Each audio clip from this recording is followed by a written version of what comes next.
মোসাদের সাথে বৈঠক করছেন। এটা দেশ জাতির জন্য একটি ভয়ঙ্কর ষড়যন্ত্রের ইঙ্গিত। বাংলাদেশের সকল দেশের নাগরিকের জন্য ভিসা থাকলেও ইসরায়েলের ভিসা কেন নাই?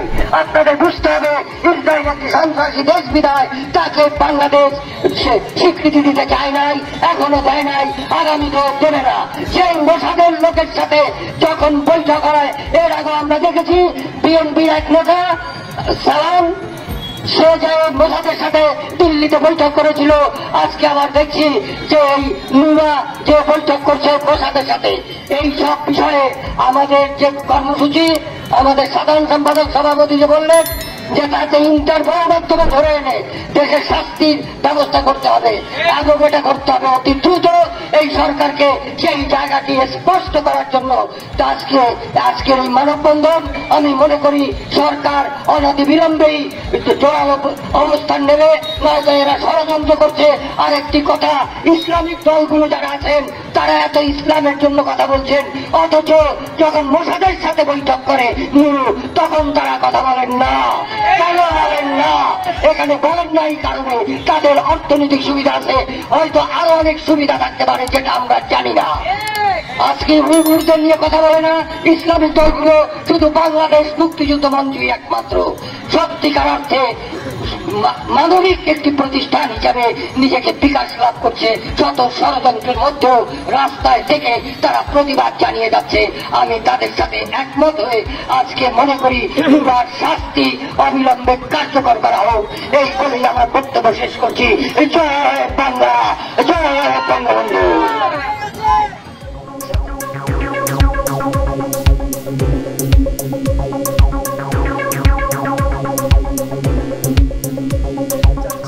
ক্যাপশনে আমি দিয়েছি যে ব্রাহ্মণবাড়িয়াতে নারী ও শিশু আদালত একের একজন বিচারককে লাঞ্ছিত করেছে আওয়ামী দুর্বৃত্তরা।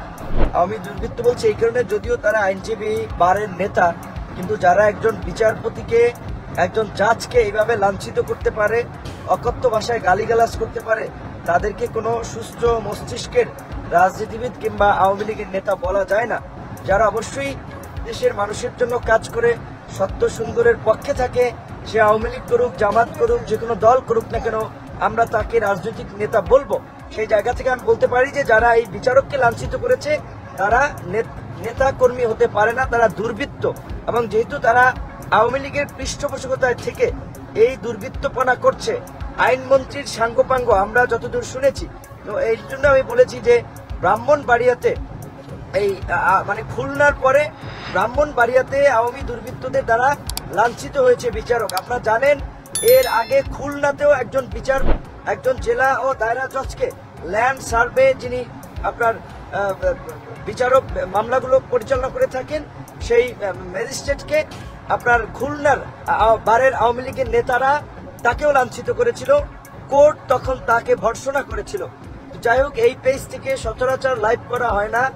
আরেকটি পেজে লাইভে রেস্ট্রিকশন থাকায় এই নুরুল হক নূর এই পেজ থেকে লাইভ এসেছি। অবশ্যই যারা লাইভের সাথে আছেন শেয়ার করে অন্যদেরকে দেখার সুযোগ করে দিবেন। ফাঁকে আমি ঐতিহাসিক এই বাহরাইন ব্রিজ আপনাদেরকে দেখাচ্ছি।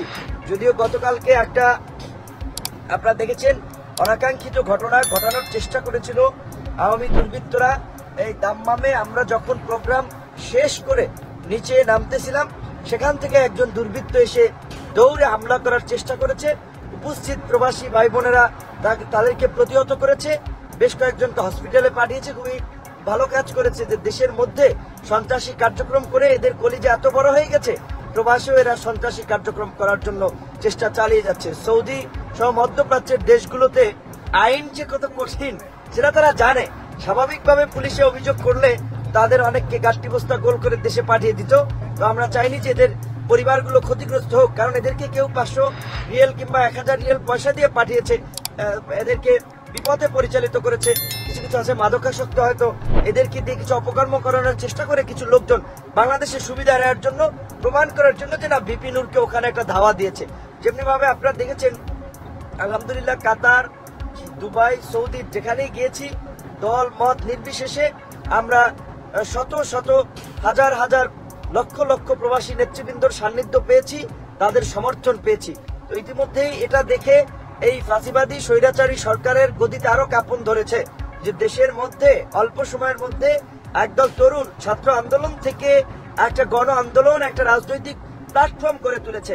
আবার দেশের বাইরে এরা এইভাবে গণজাগরণ যেভাবে ঘটাচ্ছে, তাতে অতি শীঘ্রই এই প্ল্যাটফর্ম এই ফাঁসিবাদ পতনের জন্য একটা গুরুত্বপূর্ণ ভূমিকা পালন করবে। সে কারণে এখন আমাদের পেছনে লেগেছে, অপপ্রচার শুরু করছে, প্রোপাগান্ডা চালাচ্ছে। বিপিনুর ইসরায়েলের গোয়েন্দা সংস্থা মেহেদী এন্ড সাফাদির সাথে মিটিং করেছে, দেশ বিরোধী ষড়যন্ত্র করেছে, অমুক করেছেন তমুক করেছেন। তো যাই হোক, সেই বিষয়টি নিয়ে আমি ক্লিয়ার করেছি। এই ভদ্রলোক মেহেদী এন্ড সাফাদি নাকি তার সাথে আমার কোনো মিটিং হয় নাই। তারা বলেছে যে দুবাই মলের সামনে নাকি মিটিং হয়েছে, তো পারলে তারা ভিডিও প্রকাশ করুক। আবার তারা যেভাবে তাদের কাছে টেকনোলজি আছে, হাই টেকনোলজি, তাতে তারা ভিডিও অডিও বানানো তাদের জন্য অসম্ভব কিছু না। আপনারা জানেন যে গোয়েন্দা সংস্থাগুলো গুরুত্বপূর্ণ ব্যক্তিদের ফোন 24 ঘন্টায় ট্র্যাকিং করে। কাজে সেই ক্ষেত্রে এই ট্র্যাকিং এর বিভিন্ন কনভারসেশনের খণ্ডিত অংশ যুক্ত করেও মানুষকে বিভ্রান্ত করা তাদের পক্ষে অস্বাভাবিক কিছু নয়। তো আপনারা কেউ বিভ্রান্ত হবেন না। আমরা স্পষ্ট ভাষায় বলছি যে আমরা কোনো গোপন ষড়যন্ত্র করছি না। শেখ হাসিনার পতনের জন্য, আওয়ামী দুঃশাসনের হাত থেকে দেশের মানুষকে মুক্ত করার জন্য, বাংলাদেশের গণতন্ত্র ফিরিয়ে আনার জন্য, জনগণের ভোটের অধিকার প্রতিষ্ঠা করে জনগণের প্রতিনিধিত্বশীল একটা সরকার গঠন করার জন্য আলহামদুলিল্লাহ আমরা কাজ করছি এবং আমরা সফলতার দ্বার প্রান্তে পৌঁছে যাচ্ছি। ইনশাআল্লাহ দেশে যেভাবে সমস্ত বিরোধী দলগুলো ঐক্যবদ্ধ হচ্ছে, যুগপৎ ভাবে রাস্তায় নামছে, গত 30 তারিখ তার ট্রায়াল দেখেছেন, 11 তারিখ আরো দেখবেন। এই আন্দোলন যদি ধারাবাহিকভাবে চলতে থাকে, খুব শীঘ্রই এই ফাঁসিবাদের পতন হবে। তো আগামী 11 তারিখ দল মত নির্বিশেষে রাজনীতি করেন, চাকরি করেন, বাকরি করেন, যে যার জায়গা থেকে এই ফাঁসিবাদ বিরোধী কর্মসূচি, এই ফাঁসিবাদের পতনের আন্দোলনকে ত্বরান্বিত করার জন্য, গণতন্ত্র প্রতিষ্ঠা করার আন্দোলনে আপনারা যে যার জায়গা থেকে শরিক হবেন। হামলা মামলা দমন পীড়নকে ভয় করবেন না। বিশেষ করে যারা যে সমস্ত জায়গাগুলোতে মিছিল করছেন, প্রতিবাদ করছেন, প্রশাসনের পক্ষ থেকে আমাদেরকে ইনফরমেশন দেওয়া হয়েছে যে সেখানে যদি হাজার হাজার লোক জড়ো হয় তখন পুলিশ কিছু করবে না। কারণ তখন পুলিশ বলতে পারবে যে এখানে হাজার হাজার লোক জড়ো হয়েছে, আমরা গুটি কয়েক পুলিশ কি করব। কিন্তু যদি অল্প লোকজন জড়ো হন, তখন পুলিশ কিংবা প্রশাসন অ্যাকশনে যাবে যাতে আরো লোক জড়ো হতে না পারে। তাই আপনারা যেখানেই মিছিল করবেন, মিটিং করবেন, প্রোগ্রাম করবেন, অন্তত পক্ষে 1-1.5 হাজার লোক মিনিমাম যেন সেখানে থাকে। কারণ 1-1.5 হাজার লোক যদি সেখানে থাকে, 40-50 জন 45 জন পুলিশ কিছু করবে না। কিন্তু পুলিশ এবং প্রশাসনের উপরে আপনারা জানেন যে ব্যাপক একটা চাপ আছে। কিন্তু আজকে পুলিশ প্রশাসন, আমি মনে করি সমস্ত মানুষ আজকে উপলব্ধি করতে পারছে এই আওয়ামী দুঃশাসনের মধ্যে আজকে কেউই দেশে নিরাপদ না। এই নৈরাজ্য থেকে কেউই রেহাই পাচ্ছে না। আমার ক্যাপশনে আমি যেটা বলেছি, আজকে এই যে বিচারপতি, এই যে জাজ সাহেব, তিনি তো আপনার ব্রাহ্মণবাড়িয়াতেই প্রথম এই বিচারপতিকে লাঞ্ছিত করেছে এমন ঘটনা না।